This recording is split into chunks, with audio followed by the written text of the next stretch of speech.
Odisha vigilance एक बड़ टंका जबत घटना। यह मामला रे कटक सर्कल उपनिर्देशक देवव्रत महांती को मात्र 30,000 घूस नेउथुवा बेले धरा जायतिला। यह प्रथमे साधारण ट्राप केस लागुला, किंतु परे यार राज्य रे इतिहास रे सबठारु बड़ नगद जबत घटना मध्यरु गोटिए हेला।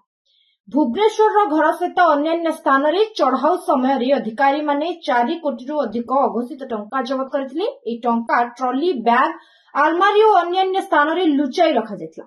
सहित प्राय 130 ग्राम सुना गहना और एक आलिशान घर मध्य मिलथिला। याको ओडिशा विजिलेंस ट्राप केस रे सबठारु बड़ नगद जबत बोली कुआ जाउछि। मात्र 30,000 घूस ठारु आरंभ हुई कोटी कोटी टंका मिलवा घटना देशव्यापी चर्चा सृष्टि करिछि। खଣି और कोयला खातारे चालुथिबा दुर्नीति को यह पुनर्बार सम्मुख रे आनिछि। 30,000 घूस रे 4 कोटी टंका मिलला भली शिरोनामा सोशल मीडिया और जातीय माध्यम रे भाइराल होछि। यह छड़ा ओडिशा अन्य किछि घटना मध्य जातीय स्तर रे चर्चा रे थिला। बलांगीर विवाह परे कन्या को अपहरण घटना, एक स्कूल रे अप्राप्त वयस्क झियों को निर्यातना मामला और बालेश्वर रे किंग कोब्रा सहित कुआखेल करुवा वीडियो।